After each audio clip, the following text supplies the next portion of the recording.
এই দেশৰ নাগৰিক হিচাপে এনেকুৱা ধৰণৰ ইনভেষ্টিগেশ্যনত যদি আমি কিবা এটা কাৰণেও যদি নামটো ওলাই আমি ইনভেষ্টিগেশ্যনৰ পাৰ্ট হোৱাটো নেচেচাৰী হৈ যায়। আৰু যিহেতু পডকাষ্টৰ প্ৰসংগ আহিছিল, এনেকুৱা এটা ধাৰণা ওলাই দিয়া হৈছিল যে পডকাষ্টবোৰ কেৱল প্ৰমোশ্যনৰ কাৰণে ব্যৱহাৰ কৰা হয়, কাৰণ ডিজিটেল প্লেটফৰ্মত হয় আৰু খুব নতুন বস্তু এটা। ইয়াতে সেইকাৰণে আজি আমাক ষ্টেটমেণ্ট এটা ৰেকৰ্ড কৰিবলৈ মতা হ'ল যে কি ধৰণে পডকাষ্টবোৰ আমি কৰোঁ, কিয় কৰোঁ আৰু কেনেকৈ তেওঁক বিশেষকৈ চুমি বৰাক আমি নিমন্ত্ৰণ জনাইছিলোঁ। সেইবাবে মাতিলে, মাতাৰ পিছত ইয়াতে ধুনীয়াকৈ সোধ কৰি গোটেইখিনি কথা ষ্টেটমেণ্টত ৰেকৰ্ড কৰিলে।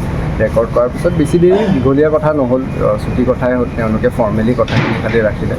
আৰু বাকী সেয়াই আৰু পডকাষ্ট আৰু যে প্ৰমোশ্যন একেই নহয় সেই কথাটো ইয়াৰে পিছত ওলাই যাব বুলি আমি আশা কৰিছোঁ। আৰু সত্য যেতিয়া বাহিৰত থাকিব তেতিয়া বেছি ভাল। আৰু যদি তাৰ কাৰণে আমি এনেকৈ আহি পেলাই কথাখিনি কোৱাটো দৰকাৰী, তেতিয়া আমি ইয়াৰে আহি পেলাই কথাখিনি কোৱাটো হয়তো আমাৰ বাবে দৰকাৰী হৈ যায়। সেইবাবে আজি আহিলোঁ আৰু গোটেইখিনি কথা পাতি হয়। ট্ৰেডিঙক লৈ তেওঁলোকৰ চুমি বৰা বা বিশেষজনৰ ট্ৰেডিঙক লৈ কোনো ধৰণৰ তেওঁলোকে এনেধৰণৰ তথ্য আপোনাৰ হাতত তেওঁলোকে হেৰি কৰিছিলে নেকি, যে এইটো বিষয়ত আপুনি কওক বা এইটো লেনদেনৰ বিষয়ে কওক?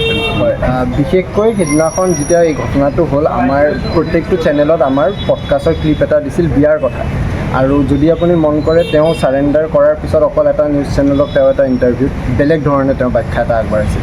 আমাৰ 1 ঘণ্টীয়া পডকাষ্টত এবাৰো তেওঁ বিশাল ফুকনৰ নামটো লোৱা নাছিল, কিন্তু তেওঁ যি ইণ্টাৰভিউ ৰিচেণ্টলি দিলে তাতে অকল বিশাল ফুকনৰে নাম লৈছিল। সেই দুটা সত্য আমি দেখোঁ যে কোনটো সত্য আমি নাজানো। সেয়েহে আমাৰ যিহেতু পডকাষ্টত তেওঁ বিয়াৰ কথা বিশেষকৈ কৈছিল চাগে, সেইকাৰণে অলপ চৰ্চাত আহিল। আৰু বিশেষকৈ স্কেম বা ট্ৰেডিং যোনটোৰ কথা তেওঁলোকে স্কেমটো কৰিলে সেই কথা আমি পডকাষ্টত আলোচনা কৰা নাছিলোঁ, কেৱল বিয়াৰ কথাই আলোচনা কৰিছিলোঁ।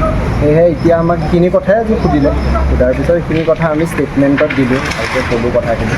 আৰু সেই মানে গোটেই CIDৰ কথাটো মই কৈছোঁ, যিহেতু তদন্ত চলি আছে, যিসকল আচলতে তেওঁলোকে ইয়াৰ লগত জড়িত তেওঁলোকে কোনো ধৰণৰ একশ্যন লোৱাৰ পৰা তেওঁলোকে নোৱাৰি এনেধৰণে ইউটিউবাৰ হওক বা ব্ৰডকাষ্টাৰ কিছুমান সংবাদ মাধ্যম তেওঁলোকে যে জেৰা আৰম্ভ কৰিছে, এই প্ৰসংগত কি ক'ব? সেইটো আচৰিত লাগিছে, কাৰণ ৰাজীৱ বৰা মই আজি সুধিলোঁ ধৰিলে নে, কৈছে নাই আজিও পলাতক।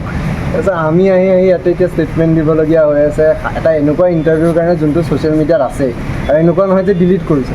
মানুহেতো গমো নাপালে হয় যদি আমি এৰেষ্ট হোৱাৰ পিছত ক্লিপটো ভাইৰেল নকৰিলোঁ হয়।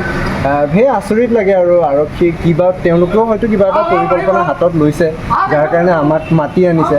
আৰু হয়তো ডিজিটেল মিডিয়াক এতিয়া আৰু প্ৰাসংগিক কৰি দিছে যে পডকাষ্ট বস্তু এটা অসমত আছে বুলি আজি চৰ্চাত আৰম্ভ হৈছে, নহ'লে টিভি চেনেলে আমাক কিয় ডিজিটেলত কাভাৰ কৰিব। যে আমিও সুযোগটো লৈ পেলাই এতিয়া আৰম্ভ কৰি দিছোঁ। আৰু বাকী সবিশেষ গোটেই চুমিৰ কেছটোৰ কথা আমি সত্যত আলোচনা কৰি আছোঁ।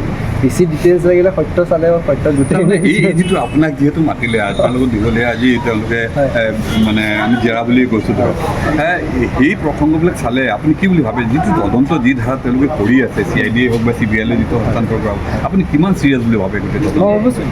যথেষ্ট চিৰিয়াছ, কাৰণ যদি একদম সামান্য ইণ্টাৰভিউবিলাক চাই তাৰ পৰা প্ৰশ্ন ওলাই ষ্টেটমেণ্ট ৰেকৰ্ড কৰিছে, তেতিয়াহ'লে আপুনি ক'বই লাগিব যে সৰুৰ পৰা সৰু ডিটেইলছ তেওঁলোকে মন দিছে। কিন্তু সৰুৰ পৰা সৰু ডিটেইলছ চাই থাকোঁতে ডাঙৰ পৰা ডাঙৰ ডিটেইলছে আজিলৈকে পলাতক হৈ আছে। চুমি বৰাই 10 দিন ধৰি পলাতক হৈ আছিল। কেমেৰাৰ আগত কৈ দিলে যে ডিব্ৰুগড়তে তেওঁ লুকাই আছে, তাৰপিছতো ধৰিব নোৱাৰিলে। এতিয়া আচৰিতটো ময়ো, আপোনালোক যিমান হতভম্ব হৈছে আচৰিত হৈছে, ময়ো ইমানে আচৰিত হৈছোঁ। কিন্তু নাগৰিক হিচাপে আমাৰ যি কৰ্তব্য আমি সেইখিনি কৰি যাম। আৰু অনাগত দিনতো যদি আহি এনেকুৱা কিবা ষ্টেটমেণ্ট দিয়াটো প্ৰয়োজন হয় আমি আহিম। আজি আপোনাৰ কোনে ইয়াৰে এডিশ্যনেল SP মেম আছিল, আগৰৱালা মেম, তেওঁ গোটেইখিনি আপুনি চাই থকা বুলি গম পালোঁ, তেওঁৱে লৈছে। ধন্যবাদ। ঠিক আছে, থেংক ইউ। চিৰিয়াছ নকৰিলোঁ আৰু ঠিক আছে, আমাৰ মেইন কৰা সেইফালে নাই থেংক ইউ।